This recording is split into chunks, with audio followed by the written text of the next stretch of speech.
네, 오늘 오후 설교의 본문은요, 사무엘하 23장 1절부터 7절까지입니다. 사무엘하 23장 1절부터 7절까지입니다.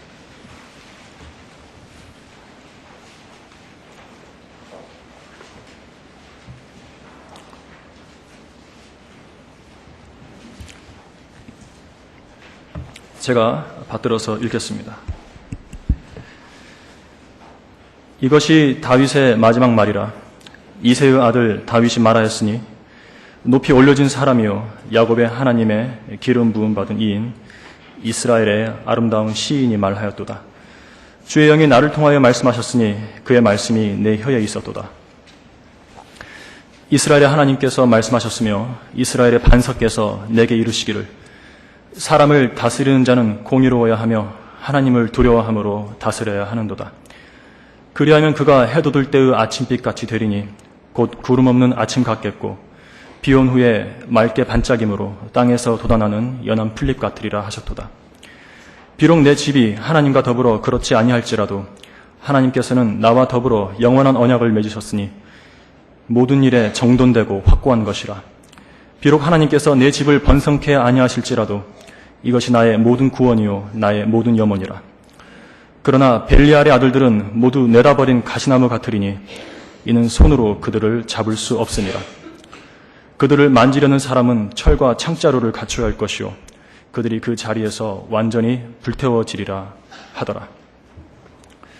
잠시 말씀을 위해서 기도하겠습니다.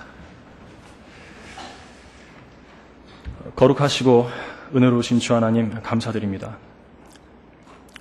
예수 그리스도의 고귀한 십자가의 피로 저희를 구원해 주시고 영원한 생명을 주셨으며 이렇게 하나님께서 세우신 참된 교회에서 다시 오실 주 예수 그리스도를 기다리며 성경대로 믿고 주님을 섬길 수 있도록 은혜를 내려주시니 감사를 드립니다.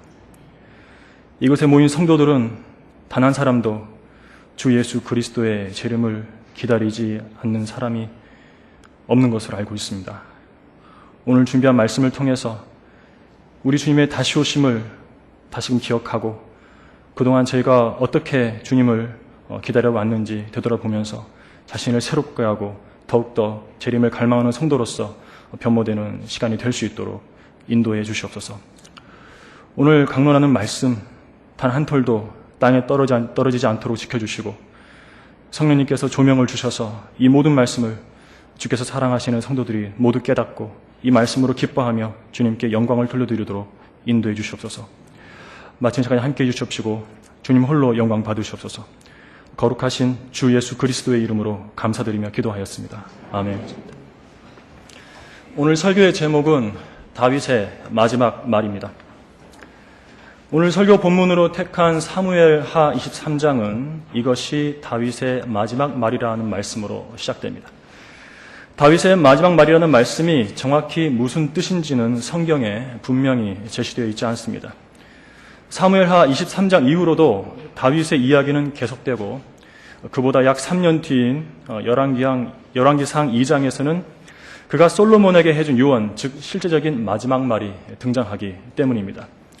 그래서 사무엘하 23장의 본문을 다윗의 영감받은 마지막 시라고 해석하기도 하는데 어쨌든 우리가 알 수 있는 것은 성경의 저자이신 성령님께서 그것을 다윗의 마지막 말이라고 하심으로써 그 말을 매우 강조하고 계신다는 사실입니다.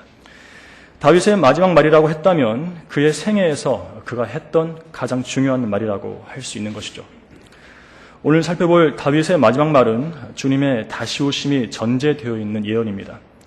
매우 중요한 마지막 말이 아닐 수 없죠. 따라서 오늘 우리는 이 말씀들을 살펴보면서 우리 각자가 주님의 재림을 어떤 자세로 대비해야 하는가를 알아보도록 하겠습니다. 다윗의 마지막 말, 첫 번째로 본문 1절은 다윗이 자신의 과거와 현재에 관하여 말하고 있습니다. 읽어보도록 하겠습니다. 이것이 다윗의 마지막 말이라. 이새의 아들 다윗이 말하였으니 높이 올려진 사람이요 야곱의 하나님의 기름 부음 받은 이인 이스라엘의 아름다운 시인이 말하였도다. 본문에서 다윗은 자신을 소개할 때 이스라엘의 왕이라고 말하지 않습니다. 이새의 아들이라고 소개하고 있죠. 자신은 하나님에 의해 높이 올려진 사람이요 야곱의 하나님께 기름 부음 받은 사람이지만 그 태생이 이새의 아들이라는 것입니다. 성경에서 이새는 룻기 4장 17절에서 보아스와 룻 사이에서 태어난 오벳이 이새의 아버지라는 사실로 처음 언급됩니다. 그리고 오벳은 이새를 낳고 이새는 다윗을 낳았더라고 같은 장 22절에서 계보로서 언급이 되고 있습니다. 그리고 사무엘상 16장 1절에서 주님께서 사무엘에게 어떤 특별한 명령을 내리실 때 이렇게 말씀하셨습니다. 내가 사울을 거절하여 이스라엘을 다스리지 못하게 함을 보고 네가 언제까지 사울을 위하여 슬퍼하겠느냐. 내 뿔에 기름을 채워 가지고 가라. 내가 너를 베들레헴 사람 이새에게 보내리라. 이는 내가 그의 아들들 중에서 한 왕을 내게 예비하였습니다. 이새는 방금 읽어드린 말씀에서처럼 베들레헴 사람이었습니다. 베들레헴은 미카서 5장 2절에서 그러나 너 베들레헴 에프라타야 네가 비록 유다의 수천 가운데서 작을지라도 이스라엘을 통치할 자가 너로부터 내게로 나오리라. 그의 나오심은 예로부터요 영원부터였느니라고 예언된 곳이었습니다. 다윗은 이새라 이름하는 베들레헴 유다의 그 에프라 사람의 아들이라고 사무엘상 17장 12절에서 설명되고 있습니다. 다윗은 그 출생지부터가 예수 그리스도의 예표가 되는 인물이었습니다. 이 베들레헴 에프라타는 유다의 수천 가운데서 작은 것이었고요. 다윗은 베들레헴 유다의 그 에프라 사람 이새의 아들이었던 것입니다.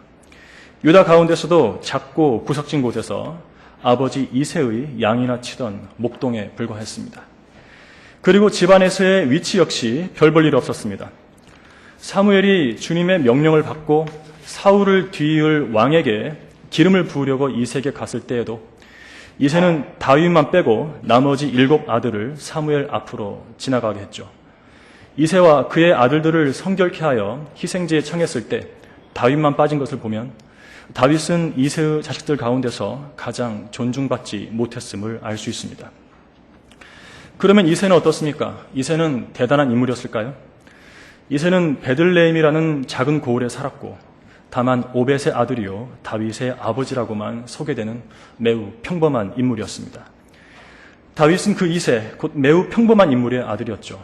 매우 평범한 가정의 아들이었는데 7 형들에게 치여서 슬며시 아버지 이새의 관심 밖에 놓였던 인물이었습니다. 그 이새의 아들이 다윗 자신이라고 다윗은 지금 말하고 있습니다. 이스라엘의 차기 왕이 될 인물에게 기름을 부으려고 아들 7을 사무엘 앞에 지나가게 했을 때 그 일에 전혀 어울리지 않게 여겨졌던 다윗이었습니다. 그런 그를 야곱의 하나님께서 높이 올려주셨고 기름을 부어 왕으로 삼아주셨다는 것입니다. 주님께서도 이 점을 다윗에게 상기시켜 주신 적이 있습니다. 사무엘하 7장 8절에서 이렇게 말씀하셨죠. 만군의 주가 이같이 말하노라. 내가 너를 양우리에서 양을 따르는 데서 데려와 내 백성 이스라엘을 다스릴 치리자로 삼았느니라. 주님께서는 여기서 이새의 아들 다윗과 이스라엘의 치리자 다윗을 극명하게 대조시켜 주고 계십니다. 들에서 양이나 치던 양치기에서 국가를 통치하는 왕으로 격상되었던 다윗이었습니다. 그를 그렇게 높여주셨던 분은 하나님이셨습니다. 다윗도 그것을 오늘 본문에서 인정하고 있습니다. 나는 보잘것없는 이새의 아들이었는데 야곱의 하나님에 의해 높임을 받았고 왕으로 기름 부음을 받았다는 것이죠. 낮은 신분에서 높은 신분으로 양 우리에서 보좌로 양 몇 마리나 치던 목동에서 이스라엘 온 지파를 다스리는 왕으로 높임을 받았던 것입니다. 우리 그리스도인들도 급격한 신분 상승을 경험한 사람들이죠. 주 예수 그리스도를 만남으로써 이루어진 극적인 변화였습니다. 죄인에서 하나님의 아들로 왕 같은 제사장으로 신분 상승이 이루어진 것입니다. 우리가 이 세상에서 어떤 일을 했든지 간에 우리의 공통된 신분은 죄인이었습니다. 죄인 농부, 죄인 어부, 죄인 상인, 죄인 군인, 죄인 교수, 죄인 기술자, 죄인 회사원, 죄인 주부, 죄인 학생, 죄인, 우리 모두는 죄인이었습니다. 다윗의 신분 상승은 하나님의 일방적인 택함으로 이루어졌지만 우리의 신분 상승은 일방적인 택함이 아니었죠. 우리가 스스로를 죄인이라고 하나님 앞에 겸손히 인정했을 때 놀라운 변화가 일어났던 것입니다. 칼빈주의자들은 하나님께서 창세전에 구원받을 사람을 임의로 택하셨다고 가르치고 있죠. 택함받지 않은 사람은 예수 그리스도를 믿고 싶어도 믿을 수 없고 지옥에 가게 된다는 것입니다. 예수 그리스도께서 십자가에서 흘리신 피가 창세전에 예정되고 택함받은 사람들에게만 적용되는 것입니까? 이것은 복음이 아니라 저주죠. 누구든지 자신이 죄인임을 인정하고 하나님의 아들이신 예수 그리스도께서 인류의 죄값을 대신 치러주시려고 십자가에서 피 흘려 죽으시고 장사된 지 사흘 만에 부활하신 사실을 믿으면 구원을 받게 되는 것입니다. 그러면 지옥에 갈 죄인이 하나님의 아들이 되고 왕같은 제사장이 되는 것이죠. 하나님께서는 모든 사람이 구원을 받고 진리의 지식에 이르기를 원하신다고 디모데전서 2장 4절에서 말씀하고 있습니다. 그러나 누구든지 그를 영접한 사람들에게는 하나님의 아들들이 되는 권세를 주셨으니 즉 그의 이름을 믿는 사람들에게니라고 요한복음 1장 12절에서 말씀하고 있는 것입니다. 누구든지 자기가 죄인임을 인정하고 예수 그리스도를 죄값을 대신 치러주신 하나님의 아들로 믿고 영접하면 구원을 받고 엄청난 신분 상승이 일어나는 것입니다. 그러나 우리가 하나님의 은혜로 하나님의 아들들이 되고 왕같은 제사장이 되었다면 그것으로 만족해서는 안 됩니다. 하나님의 아들답고 왕답고 제사장다운 언행이 뒤따라야 하는 것입니다. 영국은 보이지 않는 계급사회라고 합니다. 그런데 그들의 계급을 나타내는 것이 발음과 행동과 취향이라고 하죠. 돈이 많고 적고는 중요하지 않습니다. 아무리 백만장자라 하더라도 하위 계급의 발음과 취향을 갖고 막대먹은 행동을 하면 하위 클래스로 취급당합니다. 비록 돈이 없고 볼품없이 입고 다녀도 발음과 행동과 취향이 고급스러우면 상위 클래스로 여겨집니다. 아무리 돈이 많아도 그들의 기준에 미치지 못하면 하위 클래스로 분류되는 것이죠. 이런 영국 사회의 빈틈을 노린 사람들이 있는데 바로 소셜 클라이머라는 사람들입니다. 사회적인 신분 상승을 꾀하는 사람들이란 뜻인데요.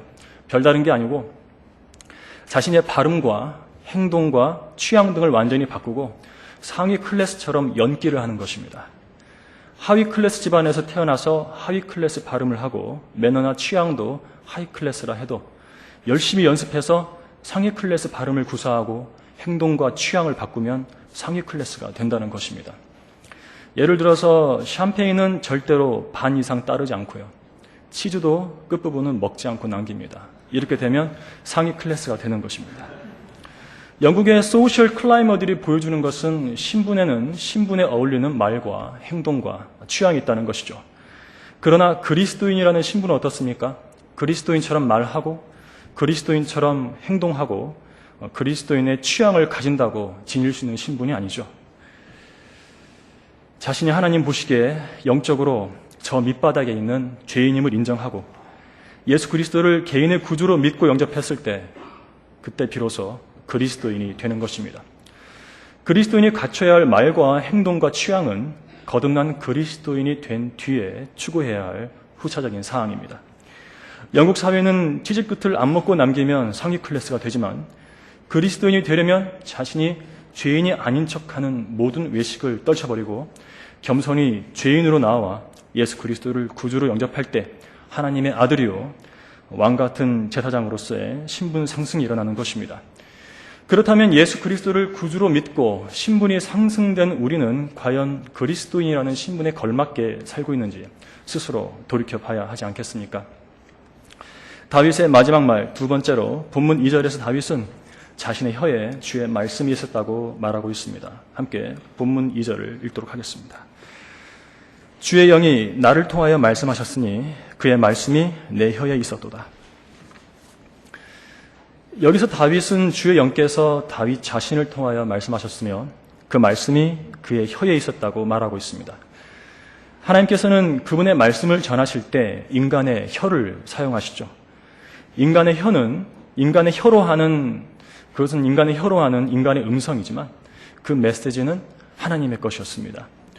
베드로후서 1장 21절은 예언은 예전에 사람의 뜻에서 나온 것이 아니요 오직 하나님의 거룩한 사람들이 성령으로 감동을 받아 말한 것이니라고 말씀하고 있죠. 하나님께서는 하나님의 거룩한 사람들의 혀를 들어쓰셔서 그분의 말씀을 전하셨습니다.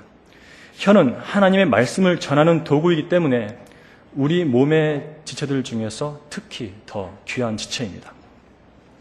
그런데 혀의 특징을 보자면 혀는 눈에 보이지 않는 입 속에 들어있습니다.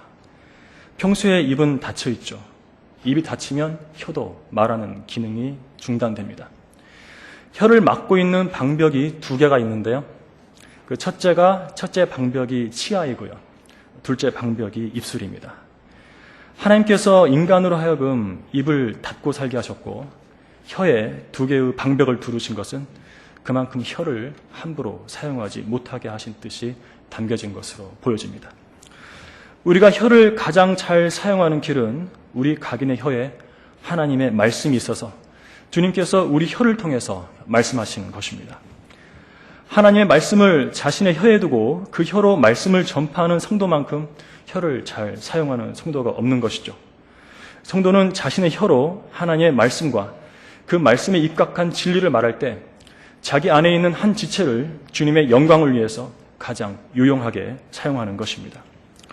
그래서 역으로 보면 우리 몸의 지체들 가운데 가장 잘못 사용하면 가장 큰 문제가 되는 것이 혀가 되겠죠. 우리의 지체들 가운데 하나님을 가장 강력하게 대적하는 것이 혀가 될 수 있는 것입니다. 주님께서도 야고보서 3장 5절과 6절에서 혀에 관해서 이렇게 경고하셨습니다. 이와 같이 혀도 작은 지체지만 큰 일들을 자랑하느니라. 보라, 작은 불이 얼마나 큰 것을 태우는가. 혀는 불이요 죄악의 세상이라. 그처럼 혀는 우리 지체들 가운데 있으면서 온몸을 더럽히며 또 일생을 불태우나니 곧 지옥의 불에서 태우느니라.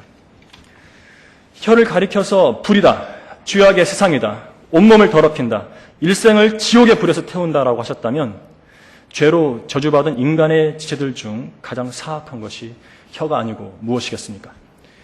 혀에는 뼈가 없지만 혀는 뼈를 부서뜨릴 수 있다고 존 위클리프는 말했습니다. 혀는 강력한 파괴력을 지니고 있는 것입니다. 아돌프 히틀러는 총 한 방 쏘지 않고 새치어만 놀렸는데 전 독일 국민의 마음을 사로잡아 전 세계가 전쟁에 휘말리는 엄청난 일을 도모할 수 있었습니다. 새치혀로 반유대주의와 게르만 민족의 우월성을 내세우는데 그것으로 독일 국민의 우상이 되었고 220만 명의 젊은이를 군대로 끌어들일 수 있었습니다. 그 한 사람의 혀 때문에 인류 역사상 가장 많은 인명피해와 가장 많은 재산 피해를 남긴 가장 파괴적인 전쟁이 일어났던 것이죠. 제2차 세계대전으로 약 2,500만 명의 전사자가 발생했고요. 민간인 희생자도 3천만 명에 달했습니다. 도합 5,500만 명이 죽은 것인데 히틀러의 혀 하나 때문에 일어난 일이었습니다. 오 간사한 혀여, 너는 모든 집어삼키는 말들을 사랑하는도다. 시편 52편 4절 말씀이죠. 그러나 혀는 히틀러에게만 있었던 것이 아닙니다.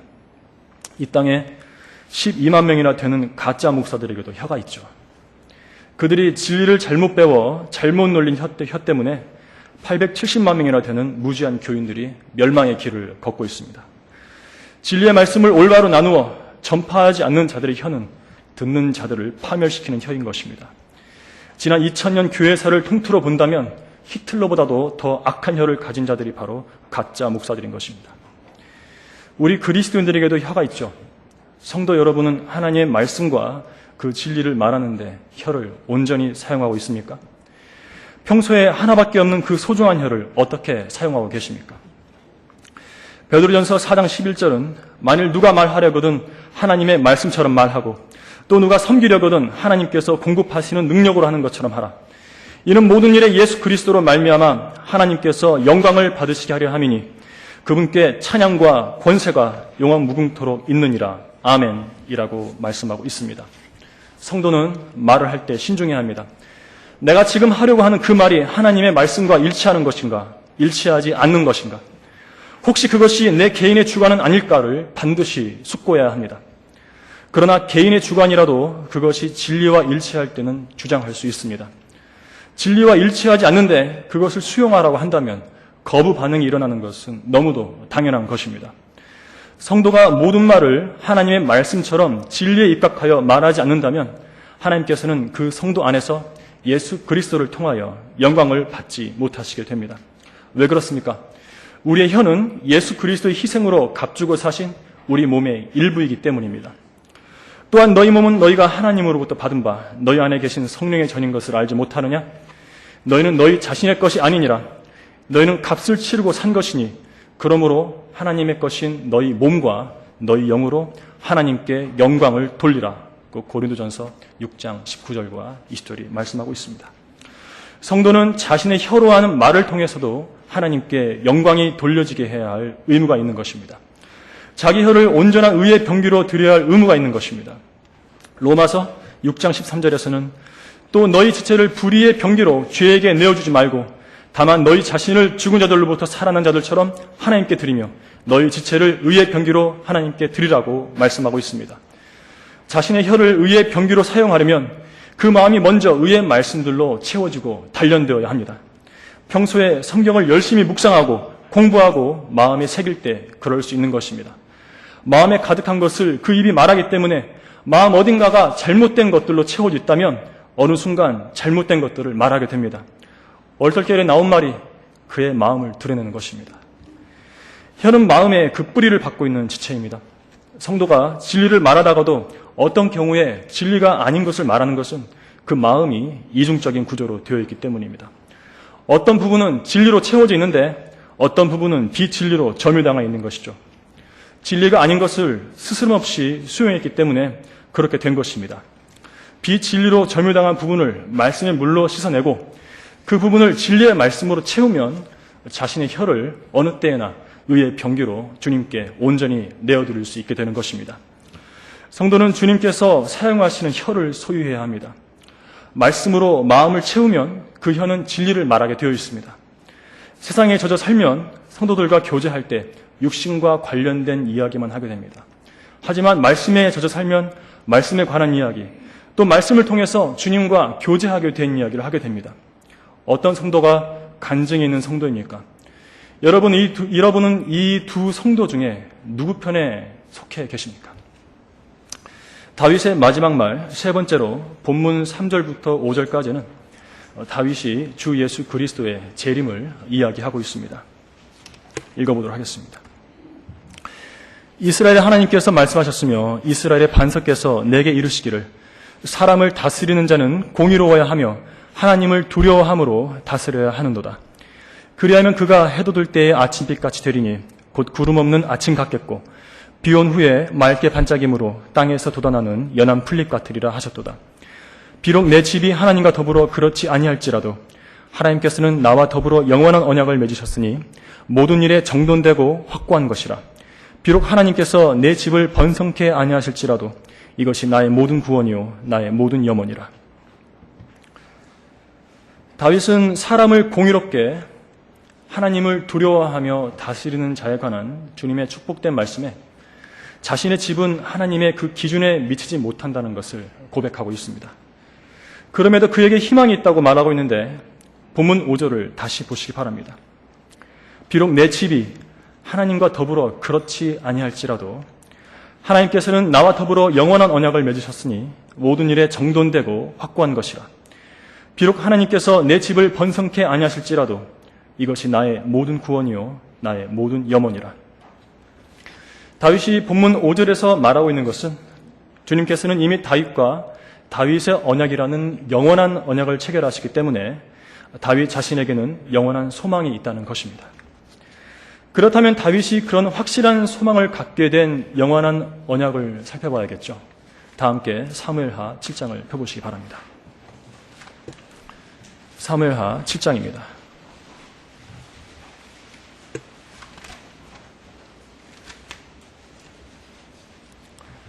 전체 내용은 7장 5절부터 16절까지인데요.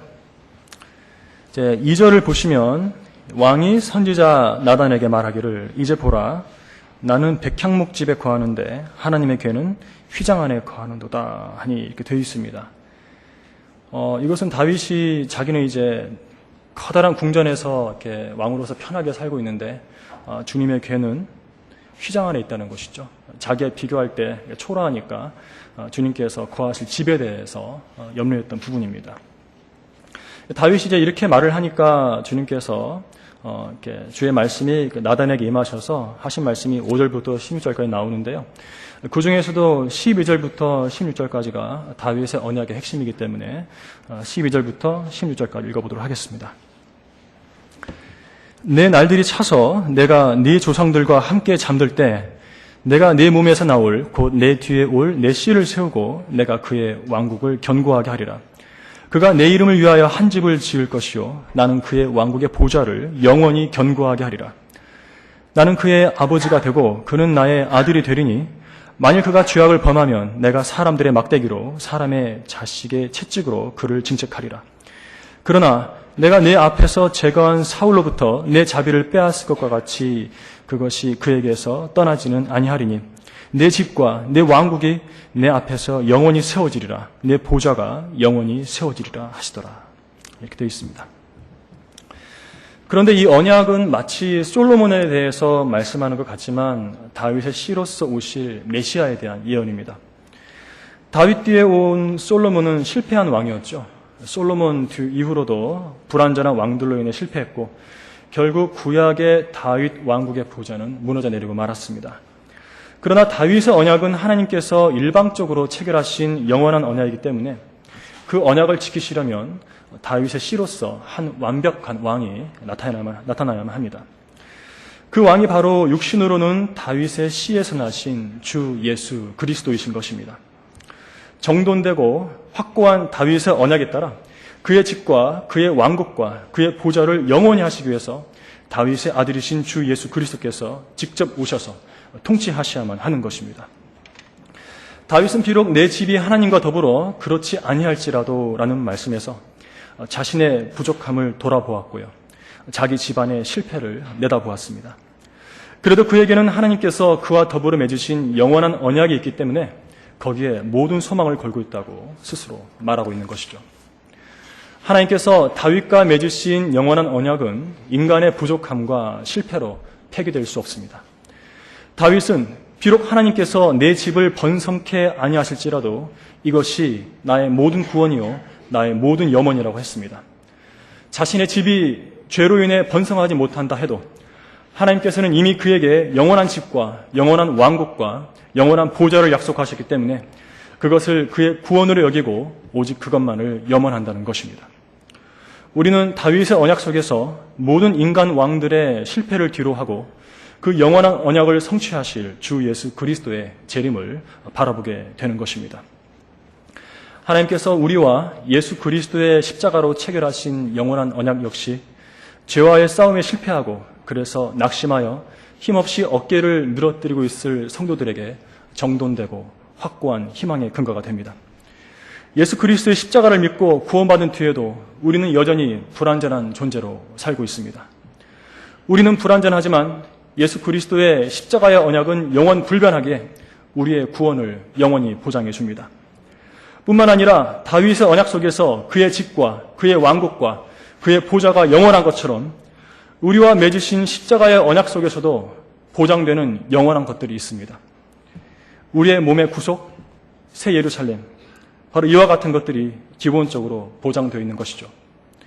우리가 비록 이 땅에 살면서 하나님과 더불어 온전치 않을지라도 십자가의 영원한 언약 속에서 기본적으로 주어지는 것들이 있는 것입니다.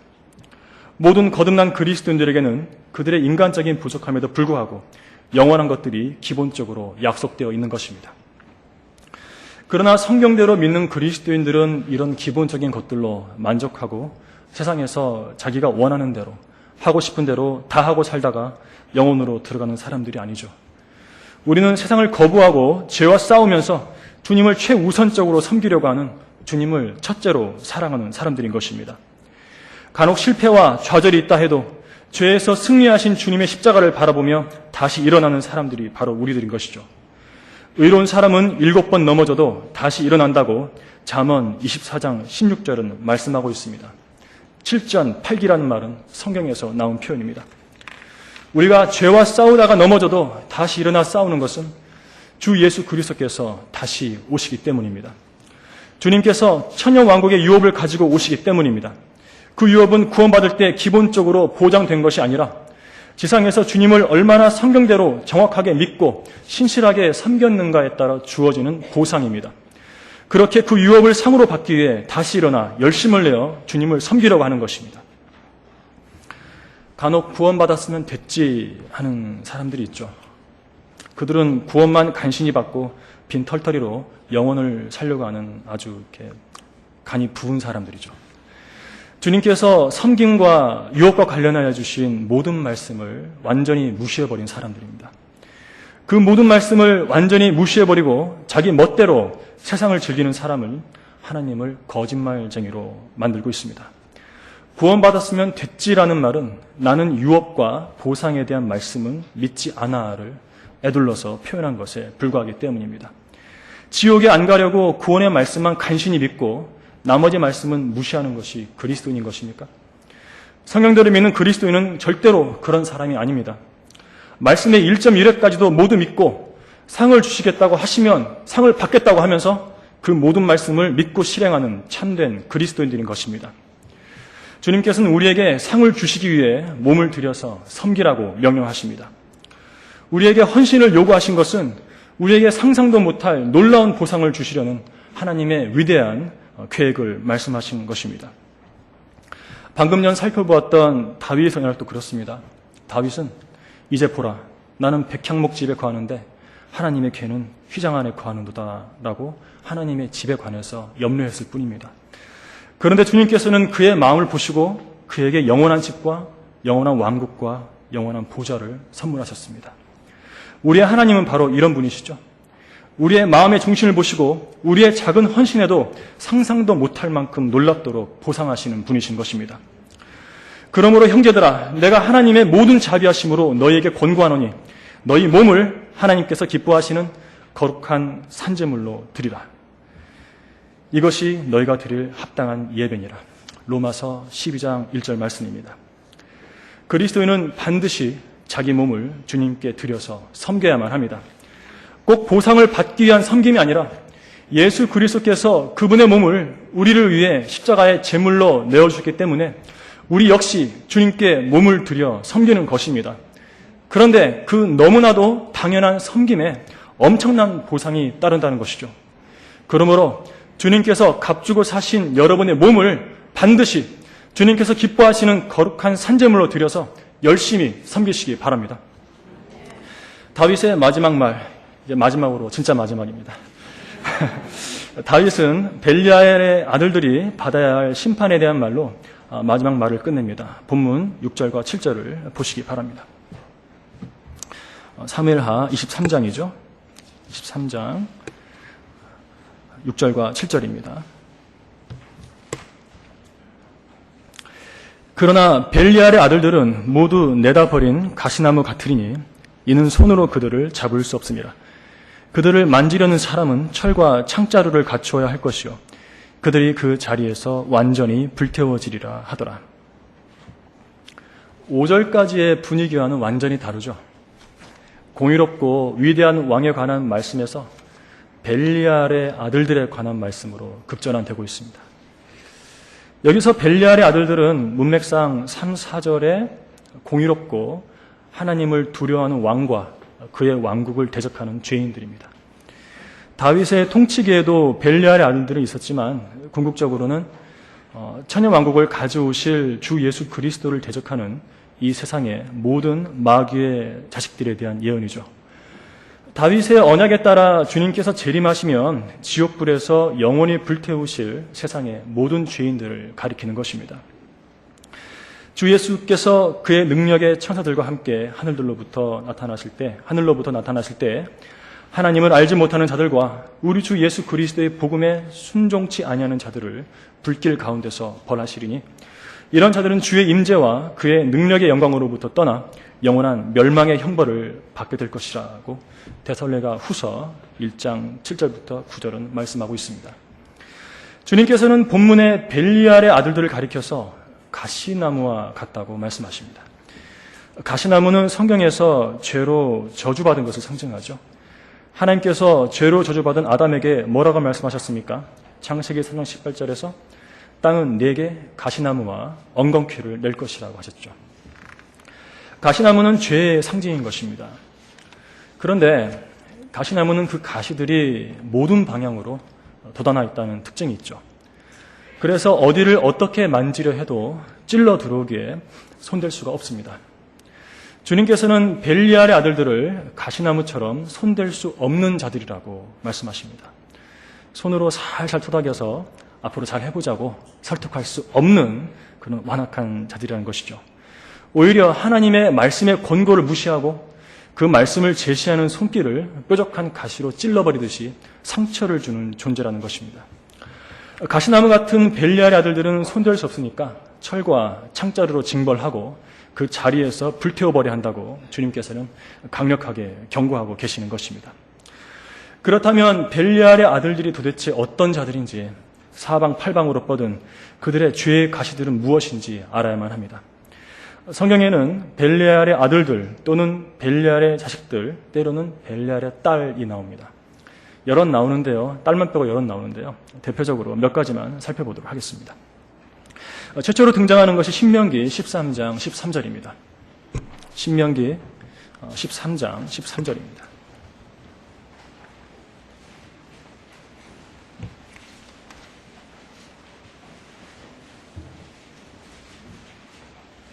창세기 14장 13절에서는 죄인들이라는 표현이 처음 나오는데요. 신명기 14장 13절에서는 벨리알의 아들들이, 벨리알의 자식들이 처음 나옵니다. 12절부터 16절까지 읽도록 하겠습니다.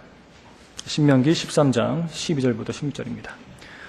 만일 네가 주 너의 하나님께서 내게 주시어 거하게 하시는 내 성읍들 중 한 곳에서 소문을 들을 때 벨리알의 자식들인 어떤 사람들이 너희 가운데서 나가 그들의 성읍의 거민들을 끌어내서 말하기를 우리가 가서 너희가 알지 못하는 다른 신들을 섬기자 한다 하거든. 너는 알아보고 찾아보고 열심히 물을지니 보라, 만일 그것이 사실이고 그 일이 확실하고 그 같은 가증함이 너희 가운데 있으면 너는 반드시 그 성읍의 거민들을 칼날로 쳐서 죽이고 그 안에 있는 모든 것과 그곳의 가축을 칼날로 완전히 진멸시킬지니라. 너는 거기에서 취한 모든 탈취물을 거리 한가운데 모아놓고 그 성읍과 거기서 나온 모든 탈취물을 전부 주 너희 하나님을 위하여 불사를지니 그 성읍이 영원히 더미가 되어 재건되지 않을 것이라. 하나님의 백성을 참되신 하나님을 섬기는 데서 돌이켜 다른 신을 섬기게 하는 것이 성경에서 말씀하는 벨리알의 자식들의 첫 번째 특징입니다. 참되신 하나님의 교회에 성도인 척 몰래 숨어 들어와서 이 마지막 때에 울부짖는 사자인 마귀처럼 성도들을 믿음에서 끌어내리려고 은밀히 접근하여 교제하고 유혹하며 실족시키는 자들이 바로 성경에서 말씀하는 벨리알의 자식들인 것이죠. 모든 신실한 성도들은 하나님의 말씀처럼 그들을 가려내는 신실한 파수꾼의 역할을 감당해야만 하는 것입니다. 두 번째는 재판관기 19장 22절입니다. 재판관기 19장 22절입니다.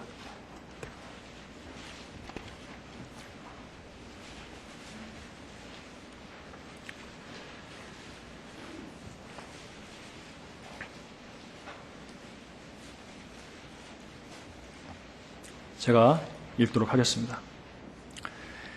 이제 그들이 마음을 즐겁게 하고 있을 때에 보라, 그 성읍의 사람들인 어떤 벨리알의 아들들이 그 집을 애워싸고 문을 두들기며 그 집 주인 노인에게 고하여 말하기를 당신 집에 들어온 그 사람을 끌어내라. 우리가 그를 알고자 함이라 하니. 신명기의 벨리알의 자식들도 성읍에서 누군가를 끌어내죠. 그렇죠? 여기 재판관기의 벨리알의 자식들도 집에서 누군가를 끌어내고 있습니다. 여기서 그들이 우리가 그를 알고자 함이라고 말한 것은 동성연애를 말하고 있는 것이거든요. 그래서 바로 이 벨리알의 아들들은 이스라엘 내에 있는 그 동성연애자들을 가리키고 있습니다. 이것은 에프라임 산지의 한 레위인의 첩이 그를 배반하여 행음하고 그를 떠나 자기 아비 집에 가 있었는데 그 남편된 레위인이 그 여인을 데리고 돌아오던 중에 기브아의 한 노인의 집에 유숙할 때 벌어진 일입니다. 우리가 그를 알고자 한다고 집 밖으로 내놓으라고 하고 있습니다. 벨리알의 아들들의 특징은 바로 동성연애가 있습니다. 세 번째는 사무엘상 1장 16절인데요. 한나가 자식이 없어서 주님께 입술만 움직이며 마음속으로 기도할 때 제사장 엘리가 네가 언제까지 술에 취해 있겠느냐, 내게서 포도주를 치우라고 하자 한나가 말합니다. 당신의 여종을 벨리알의 딸로 여기지 마옵소서. 나의 원통함과 슬픔이 많음으로 인하여 내가 지금까지 말하였나이다. 한나의 말에 따르면 벨리알의 자식들은 술 취하는 특징이 또 있습니다. 네 번째는 아비가일의 어리석은 남편 나발입니다. 다윗이 그에게 빵과 물과 고기를 요구했을 때 나발은 자신의 양털 깎는 목자들을 울타리가 되어 지켜준 다윗을 되레 욕하고 비웃으면서 이런 지하에 거절했죠. 이런 배은망덕한 나발을 다윗이 칼로 치려고 올 때에 나발의 종이 사무엘상 25장 17절에서 그의 아내 아비가일에게 이렇게 말을 합니다. 그러므로 이제 당신이 해야 할 일을 알아서 숙고하소서. 이는 우리 주인과 그의 모든 집을 해치기로 결정되었음이니이다.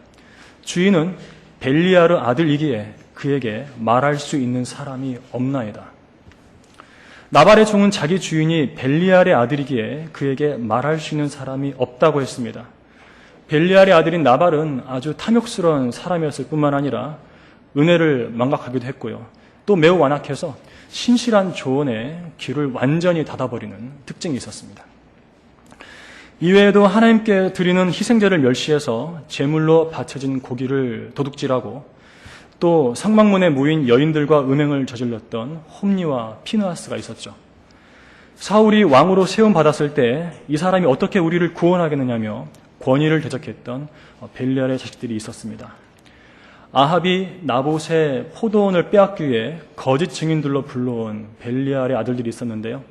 아합이 불러온 벨리알의 아들들은 거짓 증언함으로써 나봇을 살인하는 일에 동참했죠. 이러한 벨리알의 아들들의 특징을 종합해 보면 그들에게는 우상 숭배, 동성연애, 음행, 완악함, 권위를 대적함, 거짓 증언, 살인 등의 죄의 가시들이 있습니다. 그들에게서 돋쳐 나온 가시가 어디 이것뿐이겠습니까? 그들에게는 죄인들에게서 발견되는 모든 죄가 발견되는 것이죠.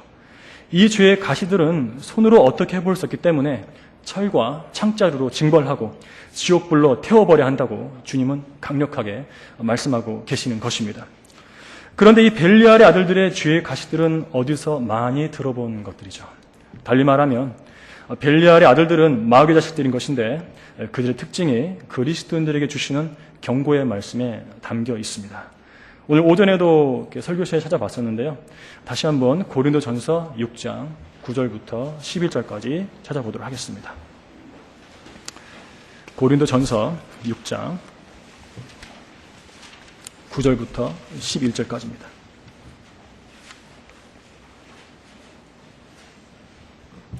제가 받들어서 읽겠습니다. 불의한 자는 하나님의 나라를 상속받지 못한다는 것을 너희가 알지 못하느냐? 속지 말라. 음행하는 자들이나 우상 숭배하는 자들이나 간음하는 자들이나 여자처럼 행세하는 자들이나 남자 동성연애 자들이나 도둑질하는 자들이나 탐욕을 부리는 자들이나 주정뱅이들이나 욕설하는 자들이나 착취하는 자들은 하나님의 나라를 상속받지 못하리라. 너희 가운데도 이런 일을 행하였던 자들이 더러 있었으나 구원받기 전에 그랬다는 말이죠. 너희가 주 예수의 이름과 우리 하나님의 영으로 씻음을 받았고 거룩하게 되었으며 의롭게 되었느니라. 이제는 이런 죄에 지지 말라는 것입니다. 주님께서는 벨리알의 아들들에게 돋쳐있는 죄의 가시들이 그리스도인이라고 불리는 이들에게도 돋쳐 있을 수 있음을 경고하고 계십니다. 그런 가시들로 짜여진 옷을 걸쳐 입고 살면 다른 성도들이 접근할 수가 없겠죠. 성도들과의 교제가 단절될 뿐만 아니라 하나님께 불의한 자로 여겨져 천년 왕국에서 유업을 상속받지 못하게 된다고 주님께서는 하나님 말씀에 분명히 말씀하고 계십니다. 우리는 그리스도인들이고 저들은 벨리알의 자식들입니다. 그리스도가 벨리알과 어찌 조화를 이루며 또 믿는 자가 믿지 않는 자와 어떤 부분을 같이 할 수 있겠습니까? 그들의 가시는 우리의 옷이 될 수 없습니다. 그들의 가시옷을 걸치면 상이 없습니다. 그리스도의 재림을 기다리는 우리는 벨리알의 자식들의 가시들을 걸쳐입고 살아서는 절대로 안 됩니다. 그것은 우리에게 천년왕국의 유업을 상속해 주시려고 다시 오실 주 예수 그리스도의 재림을 대비하는 성도의 자세가 아닌 것이죠. 우리는 죄의 가시들이 돋아난 옛사람을 반드시 벗어버려야 합니다. 이전 행실에 관해서는 기만의 욕망에 따라 썩어진 옛사람을 벗어버리고 우리의 생각의 영안에서 새롭게 되어 하나님을 따라 의와 참된 거룩함 안에서 창조된 새 사람을 입어야만 하는 것입니다. 오로지 바른 하나님의 말씀을 믿음과 실행의 최종 권위로 삼고 우리의 모든 생각의 기준을 오로지 기록된 말씀에 두고 그것에 맞춰 생각하고 그 생각대로 말하고 행하며 주님을 섬겨가야 하는 것입니다. 성도 여러분, 우리는 낮고 천한 죄인의 신분에서 하나님의 아들들이요 왕같은 제사장이라는 엄청난 신분 상승을 경험한 사람들입니다. 그리스도인인 척해서 그리스도인이 된 것이 아니라 자신이 죄인임을 인정하고 예수 그리스도를 구주로 영접했더니 그리스도인이 된 것이죠.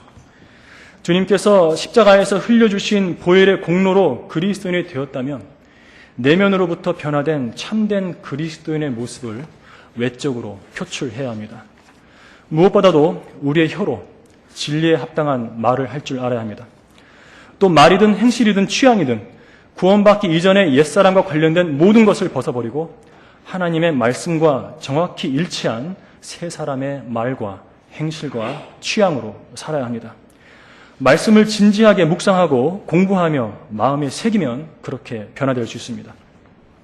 사랑하는 자들아, 이제는 우리가 하나님의 아들들이라 우리가 어떻게 될 것인지는 아직 나타나지 아니하였으나 그가 나타나시면 우리가 그와 같이 되리라는 것을 아노니 이는 우리가 그분 그대로 그분을 볼 것이기 때문이라.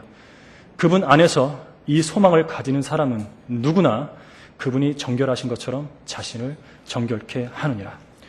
요한일서 3장 2절과 3절 말씀이죠. 주님과 다시 만날 소망을 가지고 계십니까? 소리가 작아요. 소망 갖고 계시죠?